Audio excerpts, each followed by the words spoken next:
Hello friends, Mahesh Chauhan blog में आपका स्वागत है। आज मैंने अमर शहीद श्रीदेव सुमन दिवस पर एक छोटा सा ब्लॉग बनाया है, जिसमें श्रीदेव सुमन से मिल सारी जानकारी इस ब्लॉग के माध्यम से आपको दी जाएंगी। रूप में इसे मनाते हैं। इससे पहले मैं आपको बता दूं कि ये 25 जुलाई जो है यह अमर शहीद श्रीदेव सुमन का निर्वाण दिवस है, यानी आज के दिन उनकी मृत्यु हुई थी। और 25 मई 1916 को उनका जन्म हुआ था।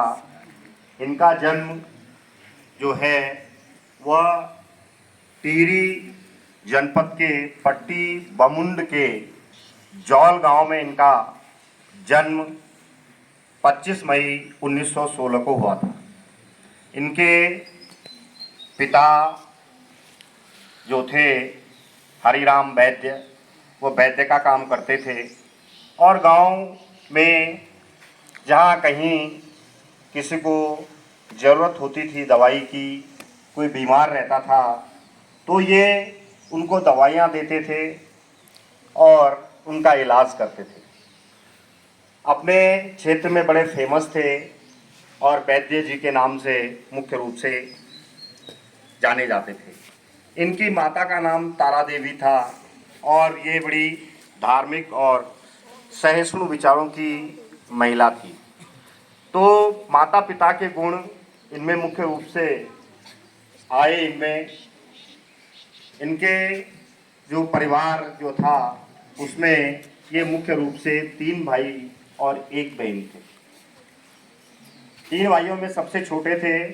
सबसे बड़े भाई का नाम कमल नयन बडोनी था, दूसरे भाई का नाम परशुराम बडोनी, और इनके माता पिता ने जो इनका नाम रखा था वह श्रीदेव के नाम से ये घर में जाने जाते थे। सुमन इनका नाम बाद में पड़ा तो ये श्रीदेव के नाम से जाने जाते थे। इनके एक बहन थी, उस बहन का नाम गायत्री था और ये 4 भाई बहन थे। इनकी आरंभिक शिक्षा जो थी वो प्राथमिक शिक्षा वह चंबा में एक प्राइमरी स्कूल था वहाँ पर हुई और वही प्राइमरी स्कूल उसके बाद 8th इन्होंने वहीं से किया और अपर प्राइमरी, और उसके पश्चात ये पढ़ने के लिए देहरादून चले गए। उसके बाद इन्होंने बीए लाहौर से इन्होंने किया।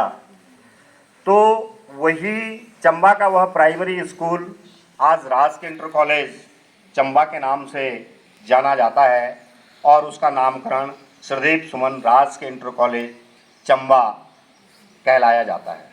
उन्हीं के नाम से इस स्कूल का नाम श्रीदेव सुमन राजकीय इंटर कॉलेज पड़ा।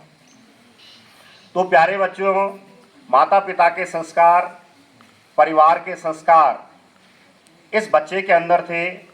बचपन से ही इनके मन में देश प्रेम की भावना मुख्य रूप से जुड़ी हुई थी और वह देश प्रेम की भावना उस समय सब लोगों को दिखाई दी जब पूरे देश में महात्मा गांधी जी नमक सत्याग्रह आंदोलन पूरे देश में चल रहा था।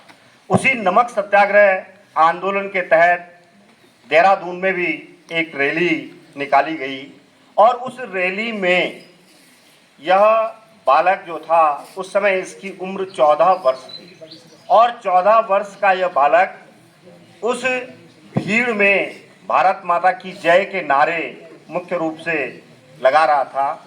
जब सबकी नज़र इस बालक पर पड़ी, उन्होंने कहा इतना छोटा सा बालक और ये भारत माता की जय बोल रहा है, नमक सत्याग्रह का विरोध कर रहा है, तो कहते हैं पूत के पांव पालने में ही दिखाई देते हैं। और धीरे धीरे ये बड़े हुए। बड़े होने के पश्चात इनके मन में देश प्रेम, राष्ट्र प्रेम की भावना थी। देश प्रेम और राष्ट्र प्रेम की भावना से जागृत होकर ये गांधी जी के विचारों से बहुत ज़्यादा सहमत थे। हमारे देश में देश की आज़ादी में 2 महत्वपूर्ण जो थे वह विचारधाराएं थी और वो 2 महत्वपूर्ण विचारधाराएं, एक नरम दल जिसका नेतृत्व महात्मा गांधी जी कर रहे थे और एक गरम दल जिसका नेतृत्व सुभाष चंद्र बोस कर रहे थे। यानी एक यह चाहते थे सत्य अहिंसा के बल पर बिना किसी लड़ाई झगड़े के मार काट के हम अपने देश को आज़ाद कराएं, और दूसरे दल के लोग यह समझते थे, उनकी यह भावनाएं थी कि मांगने। अगर मेरा ब्लॉग पसंद आए लाइक करें, शेयर करें, कमेंट्स करें, और जो चैनल पे नए हो चैनल को सब्सक्राइब कर दें और बेल आइकन का बटन दबाना भी ना भूलें, जिससे मेरे आने वाला वीडियो या शॉर्ट वीडियो या ब्लॉग्स आपको सबसे पहले मिल सके।